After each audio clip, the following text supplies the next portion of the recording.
సునాదస్వరము మే 19. ఈలాగున యెహోవా వారి శత్రువుల మీద వారికి జయం అనుగ్రహించి వారిని సంతోషపరచెను. 2వ దినవృత్తాంతముల గ్రంథము 20వ అధ్యాయము 27వ వచనం. యెహోషాపాతు రాజు పైనకి శత్రురాజులు యుద్ధమునకు వచ్చినప్పుడు ఆయన దేవుని సన్నిధిలో ప్రార్థన చేశాడు. ఇంత గొప్ప సైన్యముతో యుద్ధము చేయుటకు మాకు శక్తి చాలదు, ఏమి చేయుటకు మాకు తోచదు, నీవే మా దిక్కు అని చెప్పి అడిగినప్పుడు యెహోవా దేవుడు వాళ్ళకు వాగ్దానం చేశాడు. మరి ఈ గొప్ప సైన్యం చూసి మీరు భయపడొద్దు, యుద్ధం మీరు కారు, దేవుడే జరిగించునని వాగ్దానం చేశాడు. అప్పుడు వాళ్ళందరూ కూడా దేవునికి స్తోత్రం చేస్తూ పాటలు పాడుతూ కీర్తించడం మొదలుపెట్టారు. మరి యెహోవా దేవుడు ఆ శత్రువులందరినీ కూడా నశింపచేశాడు. ఏ ఒక్కరు కూడా తప్పించుకొనలేదు.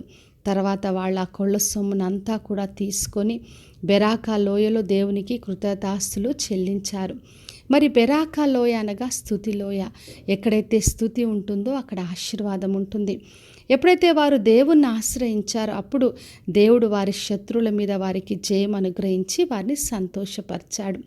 మరి మనము కూడా మనకు ఎటువంటి సమస్య వచ్చినా, ఏ శత్రువులైనా కూడా మనము దేవుణ్ణి ఆశ్రయించి ఆయన పైన ఆధారపడినప్పుడు దేవుడిచ్చిన వాగ్దానాన్ని ఎత్తిపట్టి స్తుతి చేస్తూ పాటలు పాడుతూ దేవుణ్ణి కీర్తించినప్పుడు దేవుడు మన పక్షంగా యుద్ధం చేస్తాడు. మనకున్న ప్రతి శత్రువుల పైన జయమిచ్చి మనల్ని సంతోషపరిచి నెమ్మదిని అనుగ్రహించే దేవుడు. మరి అపోస్తుల కార్యములు 16వ అధ్యాయము 25వ వచనంలో చదివినప్పుడు పౌలు శీలల్ని చెరసాల్లో బంధించారు. అప్పుడు వాళ్ళు పాటలు పాడుతూ కీర్తిస్తూ దేవుని స్తుతి చేస్తున్నప్పుడు చెరసాల బద్దలైంది. ఆ సంకళ్ళన్నీ విడిపోయాయి, తలుపులు తెరుచుకొనబడ్డాయి.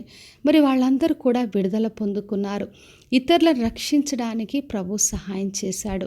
కాబట్టి నా ప్రియ సహోదరి సహోదరా, ఎటువంటి శత్రువులైనా ఏ పరిస్థితి అయినా దేవుడు మన పక్షంగా యుద్ధం చేసే దేవుడు. మనం ఆయన్ని ఆశ్రయించి ఆయన ఇచ్చిన వాగ్దాన్ని ఎత్తి పట్టుకొని మనం స్తుతి చేస్తున్నప్పుడు దేవుడే మన పక్షంగా యుద్ధం చేసి మనకు జయమిచ్చి శత్రువులందరినీ మరి ఆయన నశింపచేసి మనకు సంతోషాన్ని నెమ్మదిస్తాడు. కాబట్టి విశ్వాసంతో ఆయనను ఆశ్రయించి ఆయన నుండి గొప్ప జయమును సంతోషం పొందుకుందాం. ప్రార్థన చేసుకుందాం. పరలోకమందున్న మా తండ్రి, మా దేవ, ఈరోజు ఇచ్చిన వాగ్దానం కొరకే వందనాలు తండ్రి. మీరు మా శత్రువుల నుండి జయమిచ్చి మాకు సంతోషపరుస్తున్నందుకు స్తోత్రం. ప్రతి ఒక్కరిని దీవించి ఆశీర్వదించండి.